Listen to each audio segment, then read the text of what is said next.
viral bahwa masa kekuasaan Pak Prabowo itu tidak lama. Ada seolah-olah ada geng-geng raja-raja kecil yang terus melakukan pembangkangan, teror-teror, sehingga Pak Prabowo mengalami depresi, stres, dan kemudian rentan pada aspek medisnya, kesehatan. Banyaknya perbincangan di lingkaran kelompok geng Solo yang seolah-olah situasi ini mereka menunggu dan umum dibicarakan. Kalau terjadi sesuatu pada Prabowo, maka Gibran akan naik berkuasa. Nah, kita tidak mau. Ada satu pengambilan kekuasaan dengan memanfaatkan rentannya kesehatan Presiden Prabowo Subianto.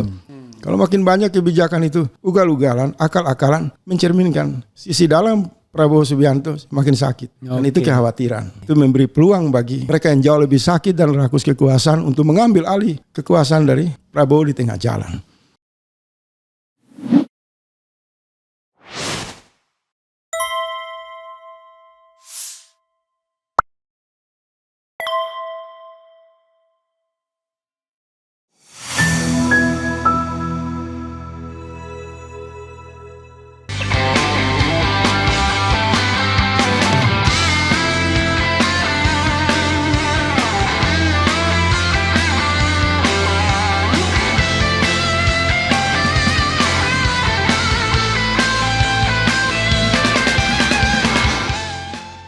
Ketika Prabowo mengatakan lucu saja ya mendengar tuntutan agar dia dipisahkan, istilah dia kan dipisahkan dengan Jokowi, itu lucu.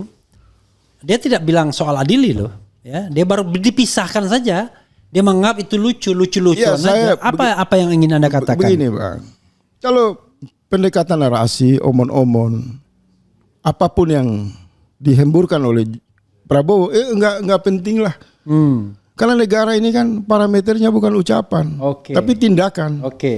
Dia mau ngomong apa saja, itu hak dia secara pribadi. Tetapi dia selaku presiden, selaku kepala negara, ucapan dia itu harus sejalan dengan kebijakan yang konkret. Jadi kalau dia pidato di tempat lain atau orang mempersoalkan kok ada persaingan jauh lebih besar Pak Prabowo ke Jokowi daripada Pak Prabowo kepada Mayor Teddy yang belakangan adalah gosip-gosip itu kan? Itu nggak penting lah dibahas. Yang penting itu, apa tindakannya? Itu tidak ada di dalam ruang interaksi kualitas bernegara. Yang sekarang ini dibutuhkan tindakan. Tindakan untuk menangkap dan mengadili Jokowi tadi ya, sebagai salah satu parameter. Itu kebangkitan penegakan hukum. Kenapa? Karena semua kekuatan elemen rakyat sudah datang dengan fakta yang tersedia. Dan baru berapa hari kan publik kembali dihentakkan seolah-olah meyakinkan Prabowo. Di sana Luhut mengatakan 500 triliun belanja bansos yang tersalurkan hanya separuh. 250 triliun itu hilang kemana? Kalau presiden itu sungguh-sungguh mau membuat negara tidak bocor-bocoran ini anggaran, panggil Pak Luhut. Mana data Anda? Atau perintahkan KPK periksa Luhut atau jaksa. 250 triliun Pak. 250 triliun. Ini baru satu item. Belum di bidang tambang, migas, mineral, ekonomi strategi, penerimaan pajak bea cukai dan lain-lain. Tapi Anda mengatakan itu seolah-olah Prabowo bukan bagian dari masalah. Kan orang bisa melakukan tindakan yang governance seperti itu kalau dia bukan bagian masalah. Tapi kalau Anda bilang tata kelola tambang, korupsi, kemudian macam-macam, seolah-olah kita berharap bahwa Prabowo bukan bagian masalah sehingga dia bisa objektif menegakkannya. Nah, menurut Anda Prabowo ini bagian dari masalah atau bagian dari pemecahan masalah? Ya agak susah. Karena begini Bang, kita tidak bisa juga mengadili atau bahkan diperhalus menyimpulkan karena dia punya masa lalu perselingkuhan kekuasaan dengan Jokowi, maka kemudian Prabowo tersandra. Menurut saya enggak juga. Karena presiden. Orang yang berada di luar kekuasaan seperti abang saya dan seluruh rakyat, ini juga punya masalah yang setiap detik di dalam diri kita itu ada baik dan buruk. Tanpa kita bersekutu dengan kekuasaan. Artinya apa? Kita bicara saja. Masa lalu Prabowo tidak perlulah dibicarakan. Ya. Mau dia punya perselingkuhan kekuasaan dengan Jokowi, silakan saja. Tapi hari ini kan dia disumpah oleh negara. Oke. Kita bicara ketika dia disumpah memangku jabatan sebagai presiden, maka ada amanah. Ada komitmen di sana untuk menegakkan konstitusi. Ya. Nah, ini menjadi interaksi dalam ruang negara yang sebenarnya. Maka sebagai warga negara, boleh dong setiap tindak tanduk Prabowo itu kita amati. Karena itu bisa mengancam dirinya pribadi dan bisa mengancam keselamatan banyak orang. Oke. Jika kebijakan itu dibuat ugal-ugalan. Jadi menurut saya akan terus objektif. Tidak peduli dengan masa lalu, dengan orang mengatakan 98 dia aktor huru-hara, dia penculik, dia bunuh orang. Saya nggak mau masuk di wilayah itu. Kita tidak bisa menghukum orang dengan jejak masa lalu dia. Tapi kita mengambil yang positif. Ada aturan main dalam negara. Oke. Begitu dia dilantik, siapapun dia, sumpah itu mengikat untuk menjalankan konstitusi. Dan tidak boleh lagi ada 100 alasan hari ini ya, dia belum alasan balas menjalankan. budi, alasan ini, alasan itu. 100 hari ini Prabowo belum menegakkan sumpah jabatannya. Tidak ada dalam sumpah jabatan itu menyebut, wahai Prabowo, bangunlah kabinet kompromi dengan Jokowi. Tidak ada. Wahai presiden, puja-pujilah presiden yang lama, nggak ada. Dalam sumpah jabatan itu punya dua tujuan. Menegakkan rasa keadilan dan mensejahterakan rakyat. Di luar itu nggak ada. Jadi ini sikap bicara saya yang harus kadarnya saya turunkan, karena menurut saya tidak akan mau bicara negara dari sisi filosofi, manajemen sistem, approach dari berbagai aspek. Karena saya kita belum punya negara. Oke. Hanya klaim tentang negara, belum. Indonesia belum punya negara. Indonesia masih punya satu organisasi yang sedang berjuang untuk mendapatkan disebut negara. Negara itu basicnya peradaban. Ini satu organisasi yang berubah-ubah. Besok bisa wataknya dinasti politik, besok bisa total militerisme, besok apalagi percaloan politik, bergonta-ganti. Nah, kita bicara pada dimensi fenomenologi saja. Realitas ini dibahasakan dengan sangat sederhana untuk memantik semua orang mengawasi kelangsungan kekuasaan Prabowo. Semoga efektif kita mencapai tujuan. Minimal keluar dari beban utang. Minimal tidak ada lagi bajingan tolol yang dipuja-puji oleh presiden. Tidak ada lagi koruptor berpesta-pesta di atas kekuasaan dengan memberi luka kepada rakyat. Jadi intinya apapun kondisi Prabowo masa lalu, ikatan-ikatannya dengan Jokowi, perjanjian-perjanjiannya dalam pemilu, kita nggak peduli. Nggak peduli. Yang paling penting ke depan. Misal Donald Trump kan, dengan Obama juga baik, Joe Biden baik. Begitu dilantik dia bersikap. Dia nggak peduli seluruh fasilitas jaminan keamanan kepada Obama dan kelompok Joe Biden yang pernah berkuasa dilepas, dilucuti. Tidak ada pujian dia kepada mereka.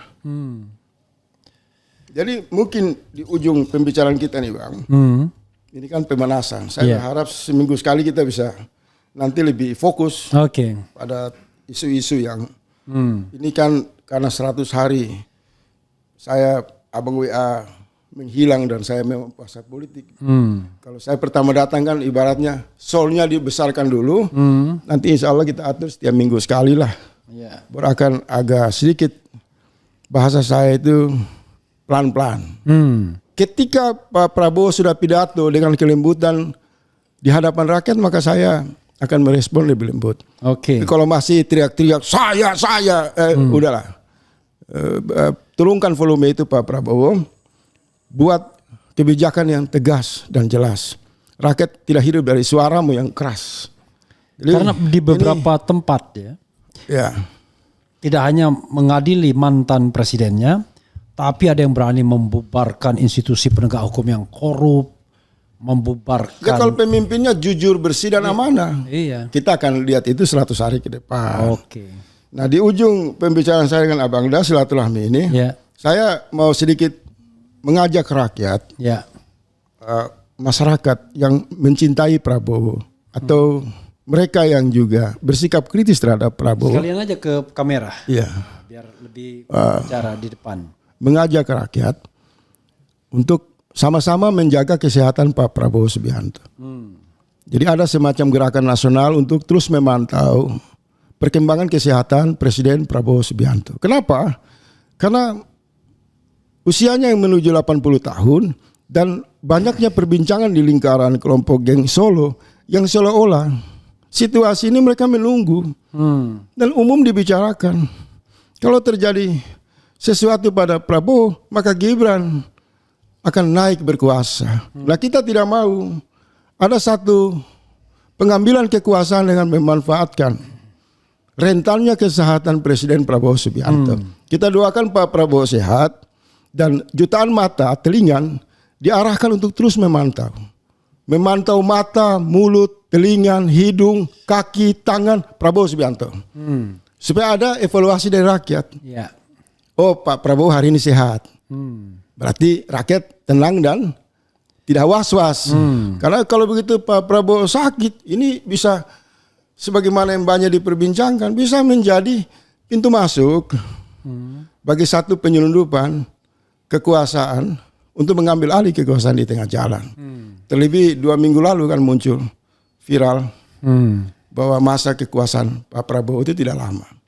Ada seolah-olah ada geng-geng raja-raja kecil yang terus melakukan pembangkangan, teror-teror sehingga Pak Prabowo mengalami depresi, stres dan kemudian rentan pada aspek medisnya, kesehatannya. Jadi saya mengajak jutaan rakyat pantau terus, perhatikan bibir Pak Prabowo, mata Pak Prabowo, telinganya, hidungnya, cara jalannya, cara bicaranya, supaya jangan ada peluang ada kelompok yang mengambil manfaat dengan melakukan upaya kekacauan di lingkar kekuasaan sehingga presiden depresi, presiden tegang, tensinya naik, emosional dan terjadi sesuatu yang tidak kita inginkan. Maka kekuasaan bisa berpindah kepada Jokowi kecil yang disebut Gibran.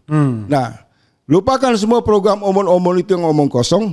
Sekarang kita pantau saja terus dan saling bertukar informasi. Perhatikan matanya, mulutnya, gerak tubuhnya. Supaya pastikan kondisi presiden tetap sehat. Itu satu hal lain ya, tapi kan Anda tadi juga menuntut untuk dia melakukan hal-hal yang seharusnya dilakukan. Nah, kalau dia mau sehat dan rakyat tidak perlu pantau dan cemas dengan kesehatannya, pemimpin yang sehat itu bertindak jujur dan baik kepada rakyat. Maka dia akan mendapatkan energi, rasa kebahagiaannya. Bisa membantu jutaan rakyat karena kebijakannya berbasis keadilan, kejujuran, transparansi. Tetapi kalau kebijakannya masuk ke gorong-gorong yang gelap, maka jangan hanya dilihat pada realitas kekacauan sosial. Efek-efek itu bisa menimbulkan gejolak nurani, gula darah naik, ketidaktenangan, bisa mimpinya itu adalah mimpi horor, penuh kecurigaan, halusinasi ada yang mau bunuh, maka apa yang terjadi? Itu akan dimanfaatkan oleh lawan-lawan politik untuk menggulingkan kekuasaan.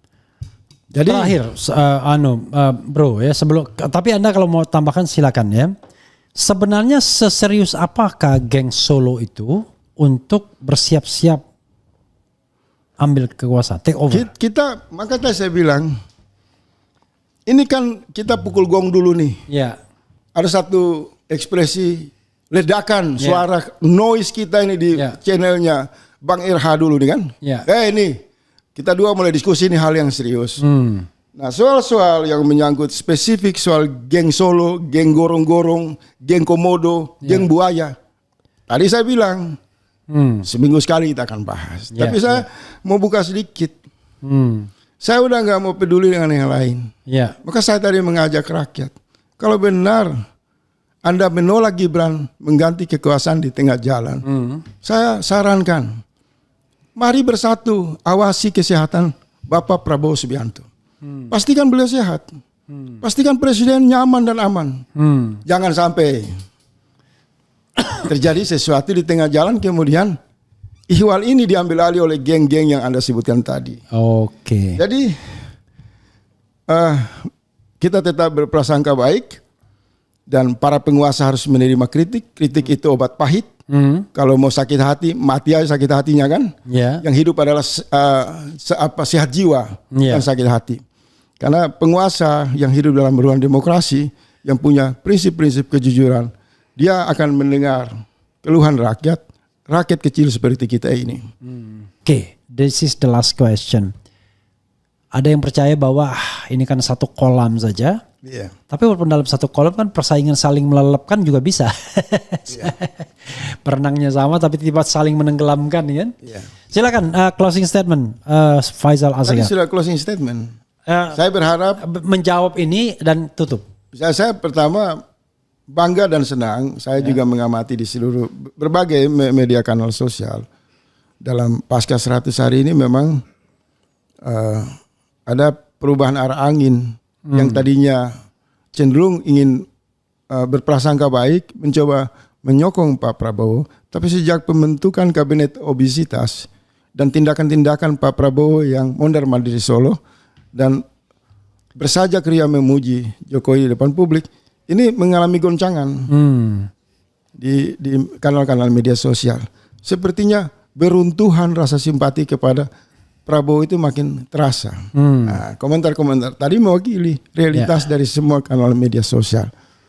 Tetapi yang akan kita bahas ke depan adalah pertarungan di seputar sehat tidaknya Prabowo. Kenapa saya mengambil isu kesehatan ini? Karena sejak awal itu ada kecemasan rakyat yang sangat khawatir. Mereka mengatakan Pak Prabowo ini kan menuju usia 80. Tidak terlalu sehat. Kalau punya beban, depresi, stres menghadapi teror-teror raja-raja yang dimaksud itu, maka mungkin ini satu modus untuk mempercepat proses penggulingan kekuasaan. Dengan cara itu, maka konstitusi mengatakan orang akan menerima Gibran akan naik jadi pengganti Prabowo. Nah, kita tidak mau cara perolehan kekuasaan, modus politik, teror politik oleh raja-raja yang Prabowo sekarang sudah umumkan itu kan, itu berlangsung terus terjadi. Nah, kita buat semangat baru, Pak Prabowo sehat, jiwa, rohani, mental, fisik dan lain-lain. Dan indikator sehat sakitnya Prabowo nanti kita lihat di kebijakan. Kalau makin banyak kebijakan itu ugal-ugalan, akal-akalan, mencerminkan sisi dalam Prabowo Subianto makin sakit. Dan itu kekhawatiran. Itu memberi peluang bagi mereka yang jauh lebih sakit dan rakus kekuasaan untuk mengambil alih kekuasaan dari Prabowo di tengah jalan. Cara mencegaitkan mulutnya, matanya, cara jalannya, cara bicaranya. Sehingga rakyat tahu, oh hari ini Prabowo tidak temperamen, tidak emosional, tidak stres, tidak curhat. Berarti beliau sehat. Kemudian lihat kebijakannya. Kalau kebijakannya melukai rakyat, akal-akalan, menterinya amburadul, oh berarti presiden sakit. Dan itu bahaya. Bisa dimanfaatkan oleh geng Solo untuk mempercepat Gibran tampil sebagai kekuasaan dengan cara-cara yang tidak beradab. Nah, perbincangan ini mulai terjadi. Kecemasan soal kesehatan Prabowo itu jangan dianggap enteng. Jadi mau bikin program bagus apa lagi kalau presidennya sakit mau apa? Jalan aja susah. Presiden tidak bisa mobile ke seluruh daerah karena gula darahnya tidak bisa terkontrol. Temperamennya, suhunya. Akhirnya apa yang dilakukan? Tidak ada terjadi perubahan. Yang perubahan dimaksud marah-marah omon-omon tadi. Ya itu. Akibatnya semua kementerian lumpuh, hanya satu kementerian yang berfungsi untuk melayani Prabowo. Namanya Menteri Sekretaris Kabinet, Mayor Teddy. Datanglah kasih madu, kasih semangat dan lain-lain. Ya kan? Kita berharap Prabowo sehat, jiwa dan raga. Jiwa raga. Oke, sobat RH sekalian. Bisa nanti kita bahas secara itu dari Faisal Assegaf ya. Tentu ini masih grand figure ya, masih sketsa besar ya. Nanti kita bicara yang sedikit. Tapi ada dua hal yang diharapkan ya. Pertama adalah sikap Prabowo ke depan. Tidak peduli kita masa lalunya seperti apa. Salah satu indikatornya adalah tangkap dan adili Jokowi itu Harus dan wajib. Itu wajib, harus ya. Harus dan wajib. Dan yang kedua kesehatan Prabowo agar jangan sampai kemudian ada yang memanfaatkannya untuk mendapatkan keuntungan tertentu Di tengah jalan. tengah jalan. Sobat Era sekalian, itu saja. Makasih Bro Faisal ya. Kalau Faisal datang, kita biarkan dia untuk berbicara sendiri. Wassalamualaikum warahmatullahi wabarakatuh. Keren cadas.